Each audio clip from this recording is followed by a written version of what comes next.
always going to fit the description. It's about the absolute total disrespect. The police have a tough job to do as well. What changed in you from that moment? As a mayor, how do you approach that?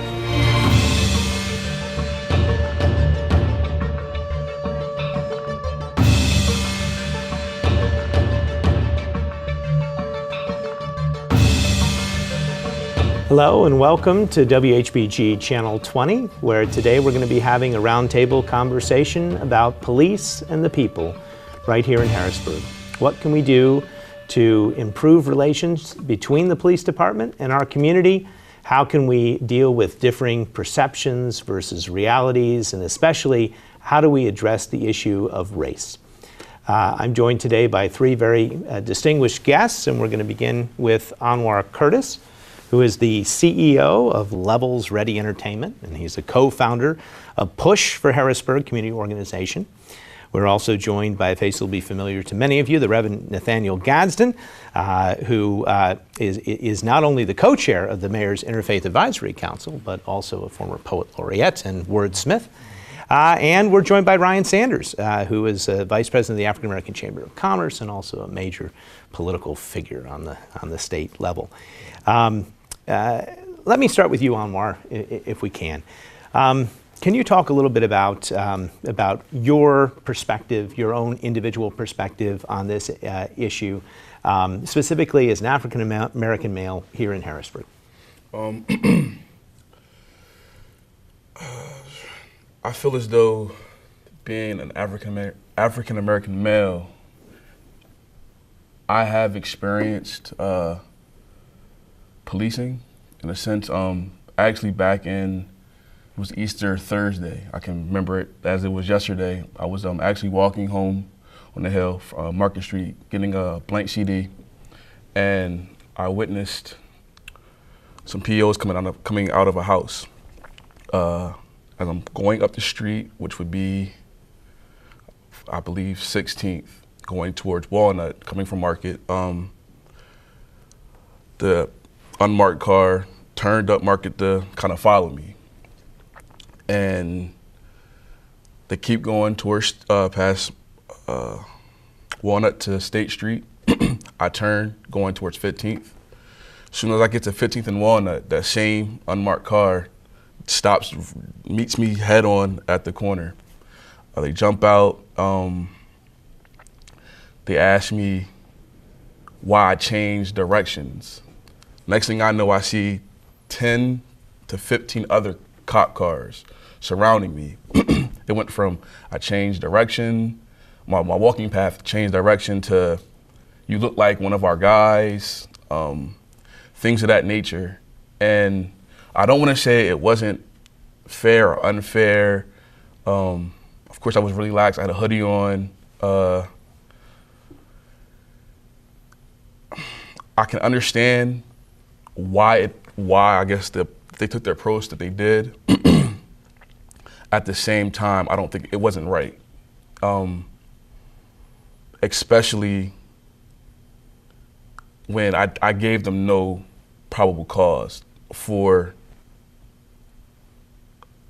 an excessive amount of other cop cars to come and surround me. I've cooperated with them, things of that nature, but that was just it kind of really threw me for a loop. And the officers at the time, they said that they were just looking for somebody that matched your description? I believe that he was maybe on parole or something of that nature, and I basically fit the description. Mm-hmm. So right then and there, and I can't ever forget, I was in elementary school, and this was the first time I really learned about you fit the description, the movie Light It Up, and how Usher's character's father had got killed in that movie, and he fit the description in a sense. And I mean, as a black man, I tell my students, and this is another thing that kind of like threw me, is because you can't judge a book by its cover. Just because I have a hoodie on, jeans, sneakers, boots, whatever the case, I'm active in the community. Like I teach school. I've been from Harrisburg School District to the Camp Curtin YMCA to Premier Arts and Science Charter School, and I'm always going to fit the description as a African American male. And can I ask, how did the incident change your perception of the police? It's one thing to sort of know that theoretically, and it's another to actually experience it. What changed in you from that moment? Well, from that moment, dealing with the more national cases, I said to myself, it definitely can happen here. And the reason why, or it definitely did happen here, fortunately for myself, and I guess the Harrisburg police, they were a little bit more cooperative or maybe calmer than these other policemen in other cities and states. But I was trying to show them, like, I had a blank CD, this is where I'm coming from. I touched it, he said, yo, just don't touch anything. If that was a different situation, I could have been, that, I could have been a slogan, you know what I mean, in a sense. So that wasn't my first encounterment, but that was my first encounterment since maybe like Trayvon Martin, things of that nature, where it's like, it could have really went from 0 to 100. Were there some things that you consciously did, knowing that context, when you were approached by the police to try and de-escalate or to protect yourself, or how did you react differently, knowing what had happened elsewhere? Honestly, the one thing that I guess kind of refrained me from really reacting the way I wanted to was I didn't have my cell phone and I didn't have my identification. And not saying I was going to go on a dramatic spree or anything of that nature, but knowing my rights and things of that, I just didn't have any proof, or I couldn't contact anybody. I didn't see anybody drive by like normal. So I kind of was a disadvantage, which I guess helped the cause. And I remained calmer than I really, I guess, wanted to. I didn't really react and say, well, this is for Trayvon or this is for any other black man that may have gone through something. I just went through it. So when it was necessary, the necessary time to address it, like right now at this round table, I'm fortunate enough to still be here, free, not injured, things of that nature, and I can express what I really went through. I hear you. Reverend Gaston, does that sound familiar to you in your own experiences? Absolutely. I've never had it that graphic in terms of someone stopping me like that, but I've been a witness of it all my life. I mean, I'm a child of the 60s, let's be honest about it, 50s and 60s. I was born in 1950. So I've seen it all, and I've written articles, in fact, around what do you do, African-American, male, African-American person, if you're stopped by police. What do you do? I mean, I wrote that article back in the 80s, and it strikes me now, and I still read the African-American newspapers around the country, and those articles are still being written. Yep. Is it the same advice as it was in the 80s? I'm just wondering. Absolutely, a lot of the same advice. Because the fact of the matter is, if you show any resistance, and this is where it gets really crazy, you show any resistance, you try to even exert your rights, but you can ask questions and stuff, you get beat down. And I think all of us sitting here know that basically what you need to do is you need to humble yourself, but because you're not going to win, no matter how it is, in terms of approaching police. And so this stuff is well documented. And the reason why you see so many protests now going on is because we know it's not just about the choking out or the shootings. It's about the absolute total disrespect, oftentimes, from various officers, not all of them. The little story I like to tell all the time, which is kind of, real small at this point. But when you think about it, it just shows you, in my mind, sometimes the person that you're talking to, even though they had that uniform on, they don't respect you. They don't even see you. I'm up in New York City, literally, dressed like I'm dressed now with, suitcase and everything else. And I go to the two officers standing on the corner. I says, "Excuse me, officers, how can I pick up the subway, whatever they call it there?" And the one guy looked at the other guy and said, "Boy, he must be strong. He can pick up the subway." And then nothing. Wouldn't answer my questions. They laughed at me. And I remember standing there, other people standing right on that corner, and everybody just kind of looked. Yeah. And I remember I just walked away. But that's so minor, but so real, and I'll never forget that, because that's the kind of disrespect that happens often, you know. And it also go back to, I think it was Bill Moyers who did a report called Race in America, Black and White. And it talked about a journalist who decided, local newscaster decided to ride along with the police, just every day, just a day with the police kind of thing. And he discovered something. And he went back and said to his editors and everybody, he said, look at this, am I missing something here? He said, because this thing really is bothering me. And what was that thing? He said there were two parties in two neighborhoods, both very middle class, upper middle class neighborhoods. One happened to be all white, one happened to be all black. He said, guess what? When the police went to the all white neighborhood, and he says, I have it all on tape. They asked questions, whose own house is this? You know, they took some IDs, you guys need to break this up, whatever. When they went to the same type of neighborhood, where the complexion was different, they drew guns, they had people lay down on the ground, the whole 9 yards. And guess what was in the house of each one of them? Beer. You know, there was a party going on in each instance. And this is Bill Moyers reporting this back in the 90s. And I'm pretty sure that documentary is called Race in America, Black and White. And this guy said, I went out to just simply go with the police, but I discovered something about America. And then he went around and started interviewing those various young people from the white community and from the black. You know, why is it that, how does, you know? And he said, it's just amazing. And the police, their explanation was always sort of like, oh no, we treat everybody fairly, you know? And he was just floored that this was right in front of him. And he said, hey, I'm a white guy who never, I would have said the same thing, oh, this doesn't happen, but I saw it with my own 2 eyes. So we know it happens, we know that it's not everybody. And the one thing I like to say to anybody is that I'm a strong supporter of police. We need the police in the community, let's be honest about it. But on the other hand, we don't need rogue police officers who look at us like, you know, like we're animals or that they can just do anything. That description of the gentleman in Ferguson bothered me so much. He said that he looked menacing or something like that, looked like a demon. And then after he told him to turn around and come back, he said he starts coming back to me, but he looked like he shoots the man in the head, the eye, and then they found a bullet in the top of his head as well. So how do you get executed? You know, no guns, no knives or anything. You get into a scuffle with a police officer and you get executed in the streets. You get choked out.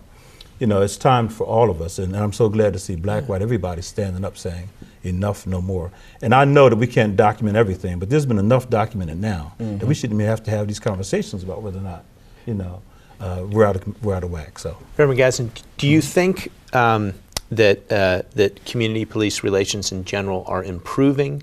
And do you feel that at least the conversation that we're having now is different than the conversation we had before, or is it just a cycle that just continually repeats itself? Well, I think unfortunately, you know, just this past weekend they had a marches all over the country.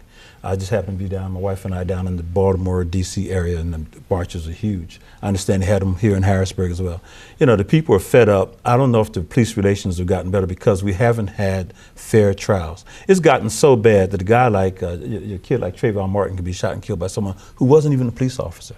Illegally out there, carrying a gun. The police dispatcher says, don't follow him, leave him go, we're gonna take care of it. He gets into a scuffle with the guy, first he profiled him, then gets into a scuffle. He's losing the fight, and so he pulls out a gun and shoots him, and guess what, he gets off.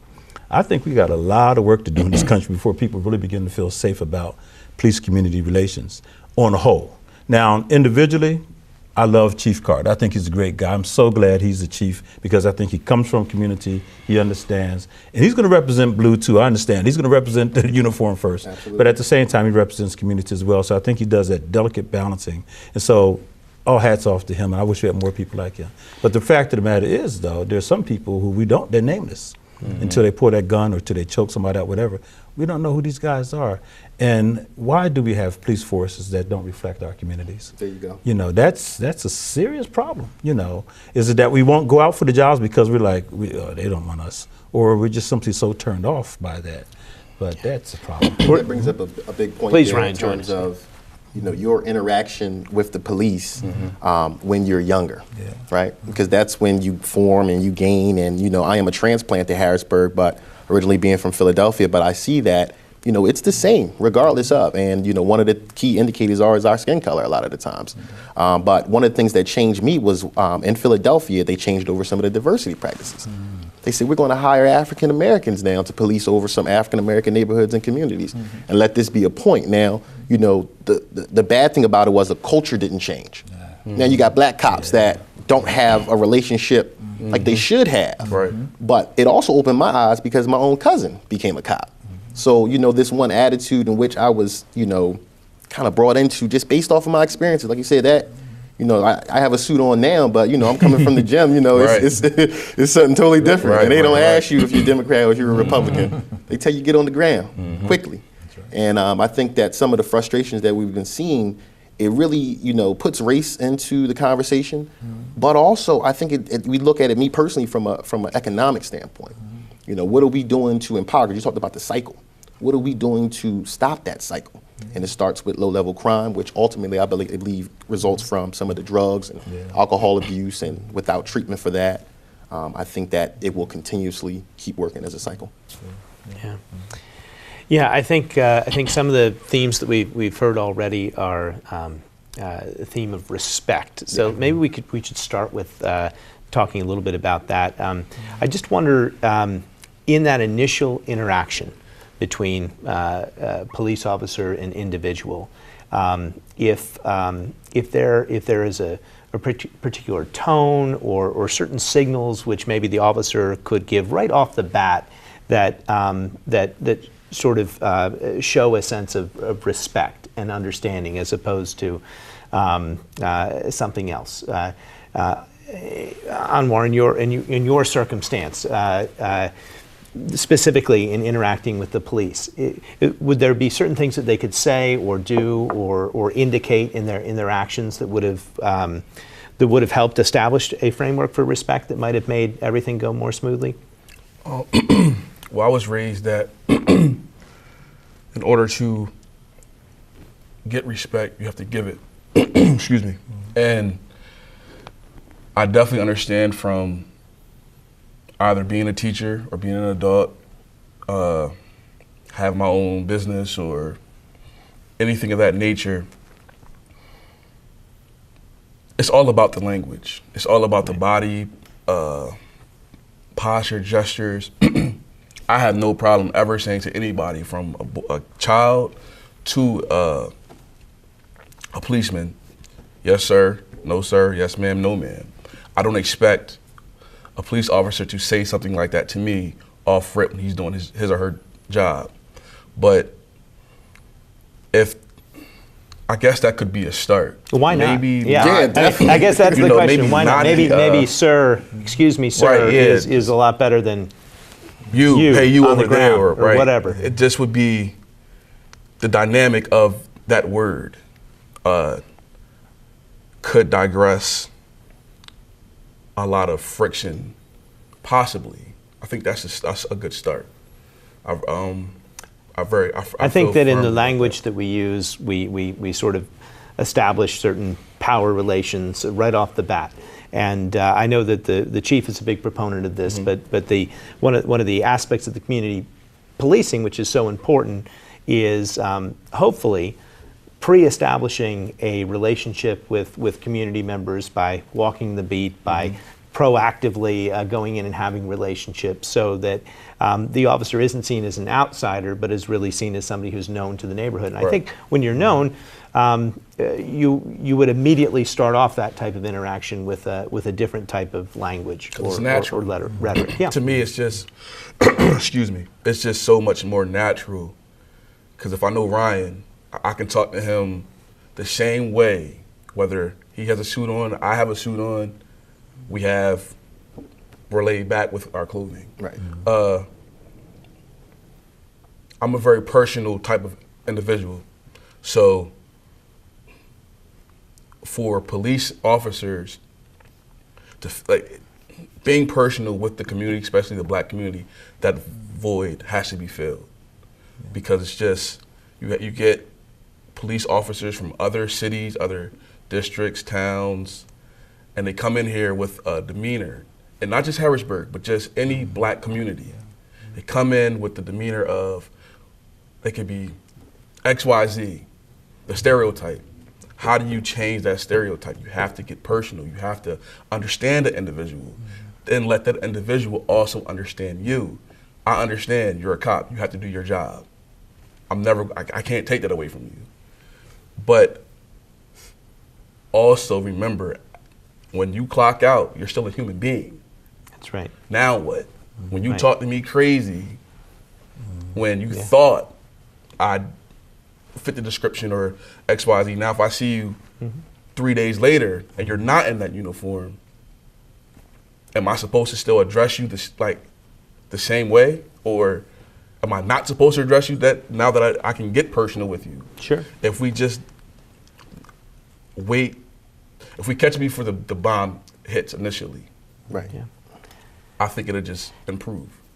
Yeah, Reverend Gaston, what about the language of policing and these interactions? It seems, especially in Anwar's case, that there ought to have been room. There wasn't a breaking emergency or a breaking crime. There ought to have been room for an interaction that began with respect rather than disrespect. Yeah, I think, it's really about professionalism, period. I mean, I've had experiences in doctors' offices and with lawyers or whoever who come off very disrespectful. They just don't happen to have guns that can, end your life. But I will tell you this, though, that my work that I would do would be with, the black male, the black individual who's going to be approached by the police officer to make sure that we're on point as well, because I was at an airport once, and there was a lady in front of me who was having it out with the guy who was doing the tickets, whatever. Right. And he was ticked off by the time I walked up. So when I walked up, this guy treated me extremely rude. I knew he was ticked off about her, but he acted. So I remember saying,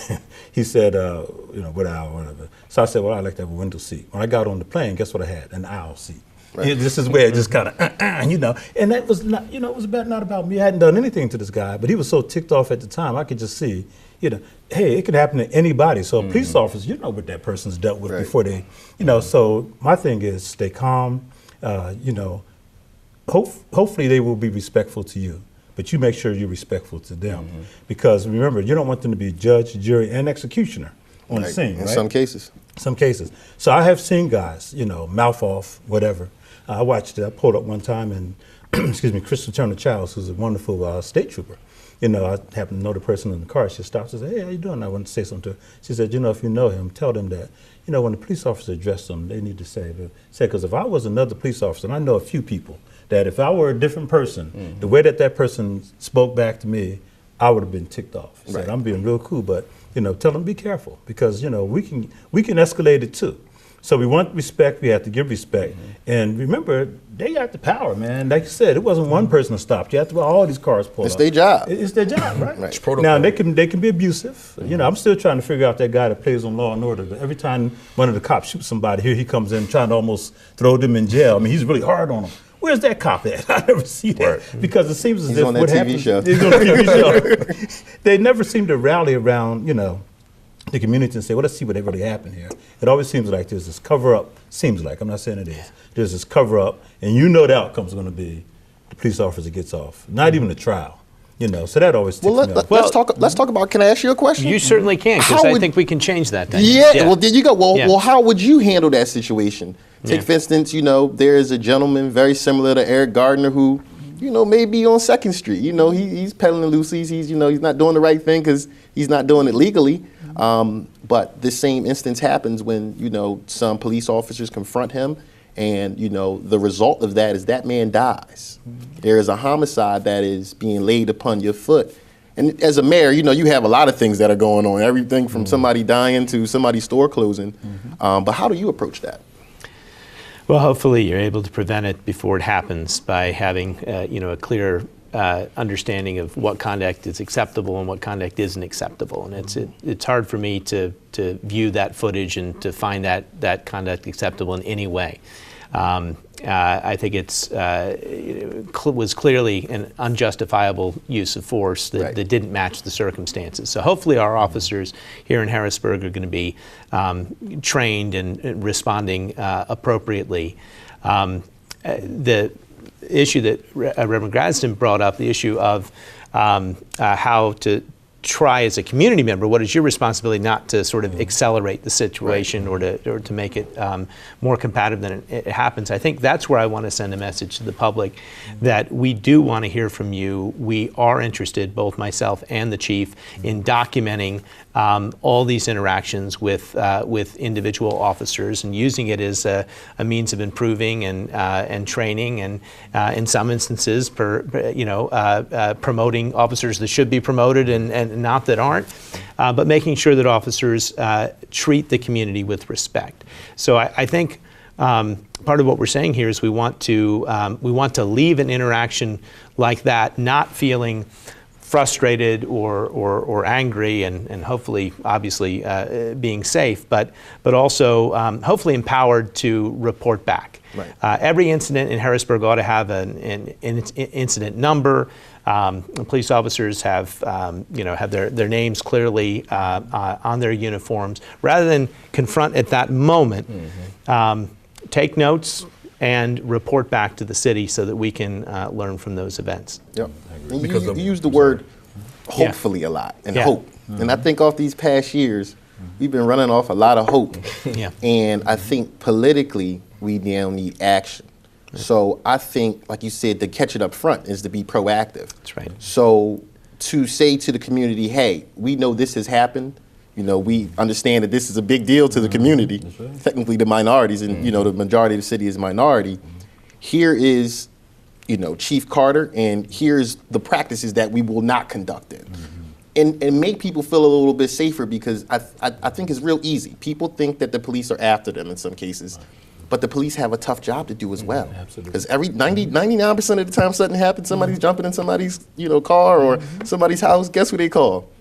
That same police officer. So, I think it's a two-pronged strategy, but I think a lot of politically some things could be done in the immediate to make people feel a little bit more comfortable with the environment of the city, just even consumer, perception. I think you're absolutely right, and that is the purpose of these conversations and other conversations that we're going to be having out in the community in Harrisburg over the next several months. We don't want an incident like we saw in New York City to happen here in Harrisburg. It is preventable with the right training. Absolutely. And we want the community to feel empowered and to feel partners with the police and not oppositional forces.